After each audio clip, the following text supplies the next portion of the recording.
Hello everyone, it's Wyduck here again, this time with Game 2 of a Best of 3 series from the WCS Season 2 Europe Group Playoff Edition. And this time, on Shir Vestige, we got spawning in the bottom right as the Blue Zerg, and winner of Game 1, representing Mouse Sports and Spain, we have Vortix.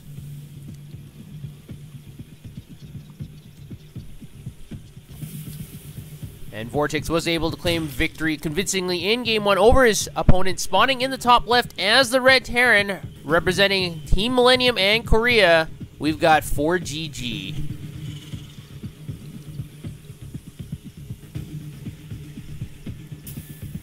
So Forgg is going to have to put his timing prowess into action again, it looks like. Forgg is well known for his well-timed timing attacks to claim victory.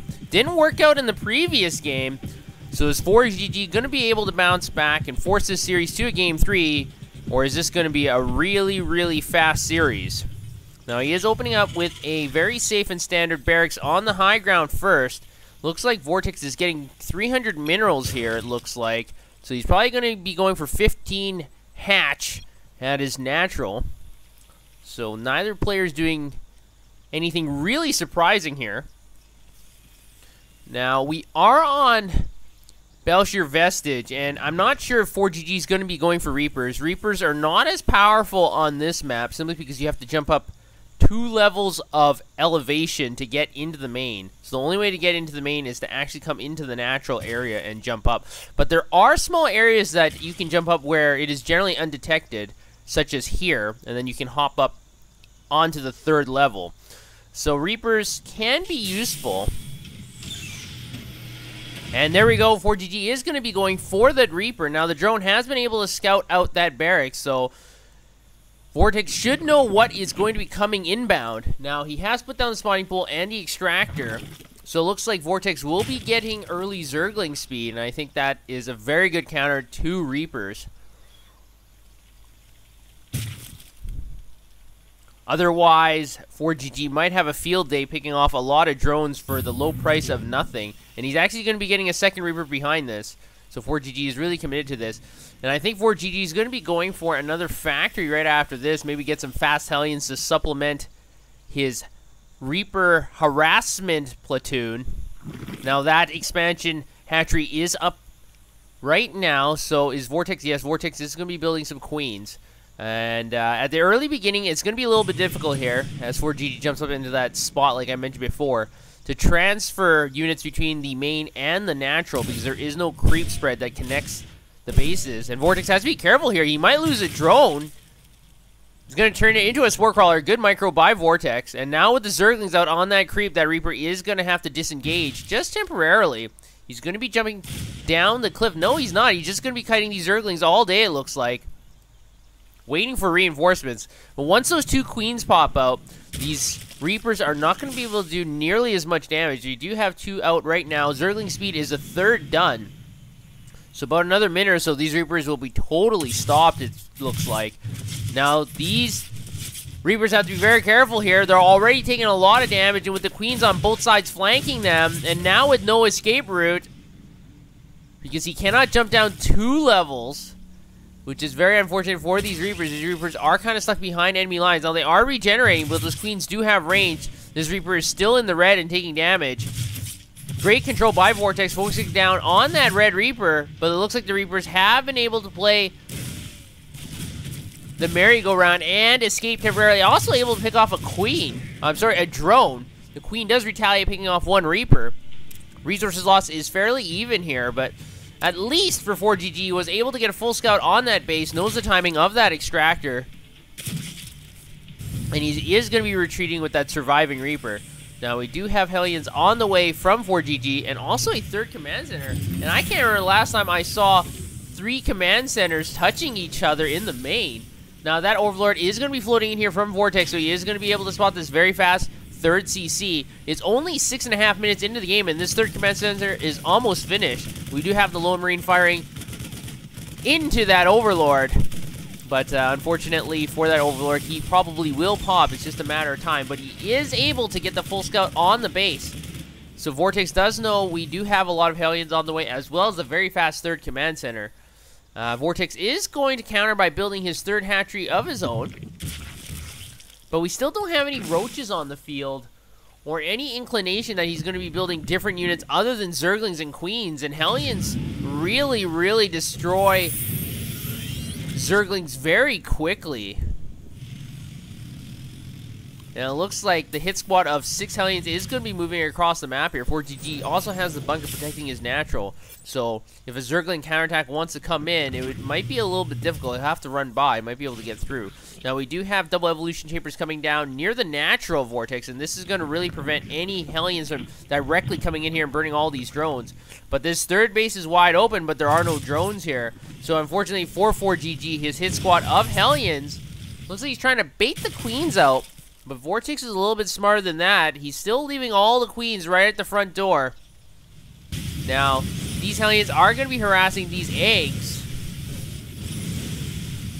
but not actually going to be able to pick off any of the eggs. So unfortunate. So Forgg now looks like he's going to be attacked by all these Zerglings. Zerglings are getting a great surround. Almost all the Hellions are picked off.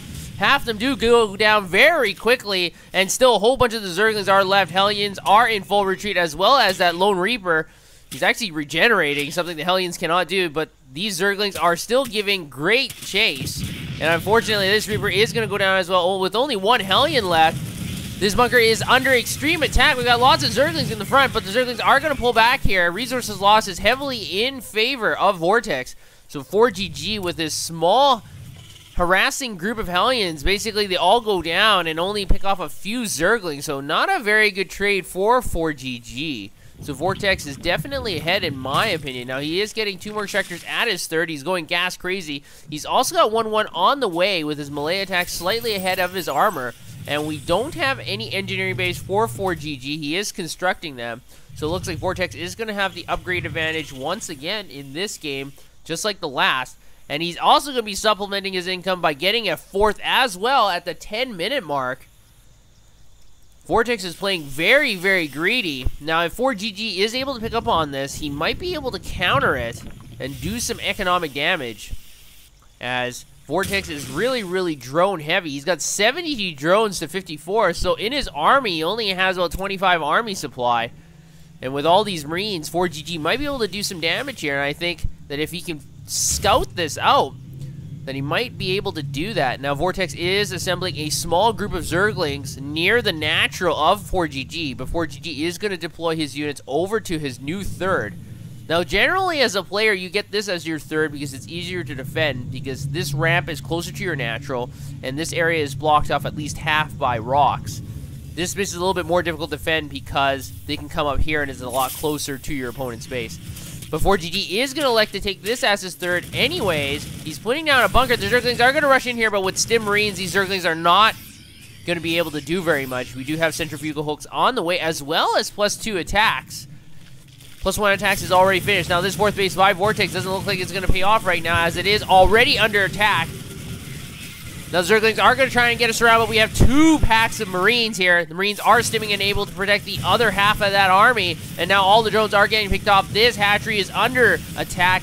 The hail of gunfire is going to put an end to that hatchery, as well as that newly formed Overlord. The Zerglings are also popped as well. The Extractor is the only thing that survives, as well as the Larvae. It looks like Forgg is going to rush into the third, but the Widow Mines are not able to get good connections. The Banelings get good connections instead. And Forgg is going to have to lift off and boost away in his medevacs. So now Vortex, even though he does have a small supply advantage, he is kind of behind economically, as 3 versus 3 base. Terrans are going to love that every day, because Terrans do have mules and Zerg players do not.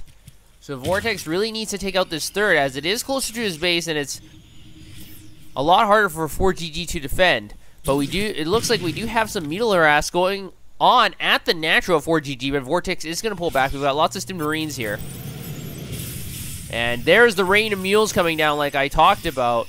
So 3-on-3 bases. I think Forgg really loves this situation. So Vortex is going to get his 4th over on the right side of the map instead. And that's going to be a lot farther away from his Terran opponent. Now, Vortex does have pretty good creep threat as well. He's about halfway through the map, so that it's going to help his forces quite a bit with speed and for scouting as well. Now, his Mutalisks are trying to harass, but they're not getting anything done, really.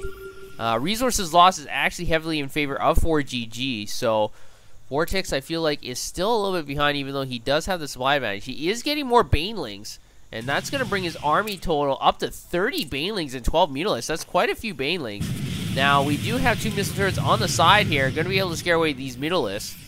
And we do have a huge armada of Marines as well.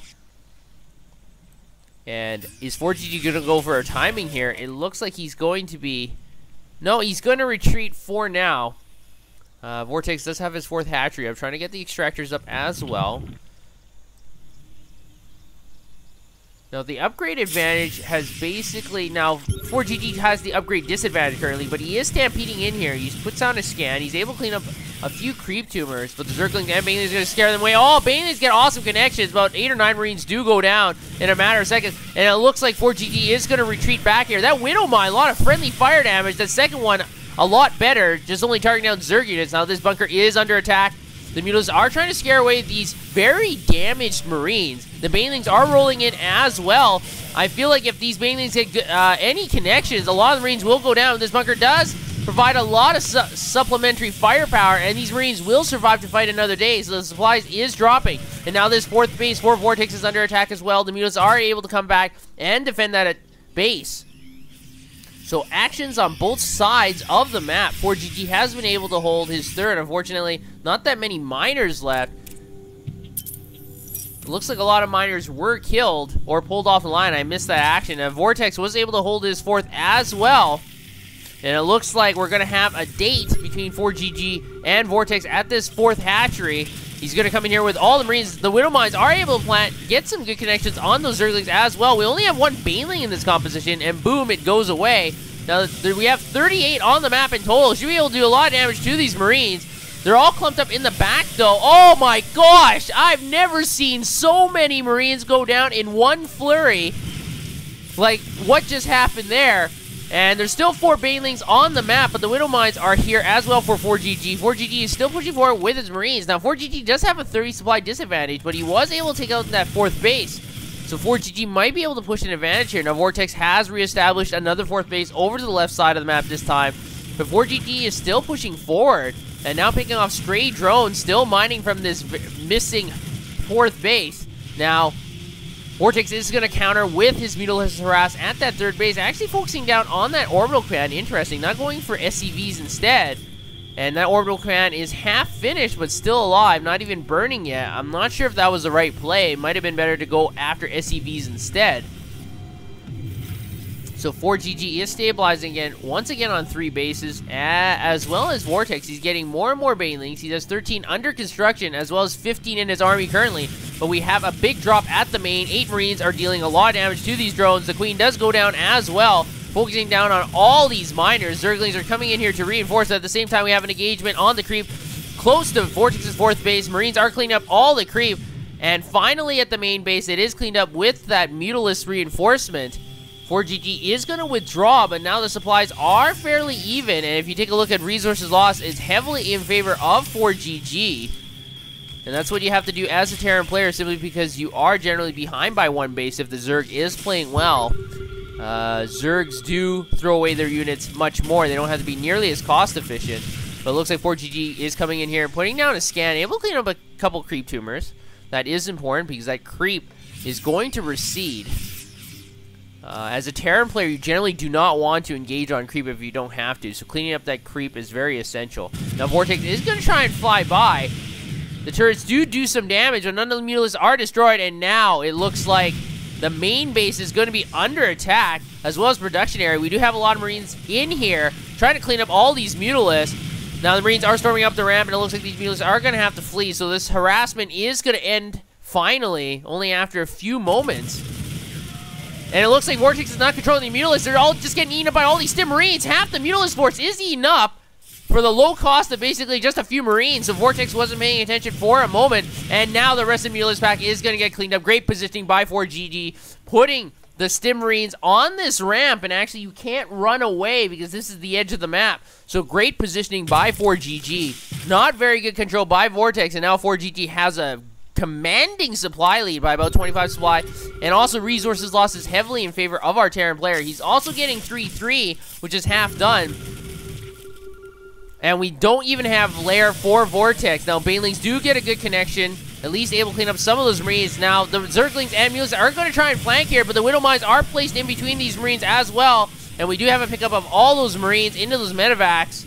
And a lot of units were traded there. Supplies have evened out quite a bit. It looks like Vortex is going for broke. He can't upgrade into Hive. But this is going to be a problem if this game goes any longer, because Forgg is going to get 3-3 soon. Once that finishes, I don't think Vortex is going to be able to hold here. This fourth base is under a lot of attack. Way too many Marines. They don't even have that much life.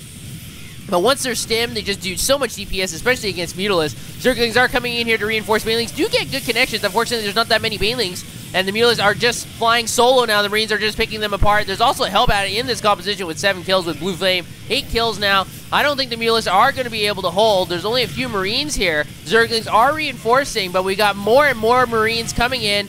They are stimmed, and they're losing a lot of life even before they get to the battlefield. But this fourth hatchery is going to be very difficult to hold for Vortex with only 5 Mutalisks, and Vortex is going to tap out. He's down by too much supply, and it looks like the composition of Marines and Hellbats are the solution for Forgg. Able to take Game 2, convincingly so, so we'll have to see what happens in Game 3. The series is still up for grabs by anyone. Entertaining play by both players. Let's head over to Game 3.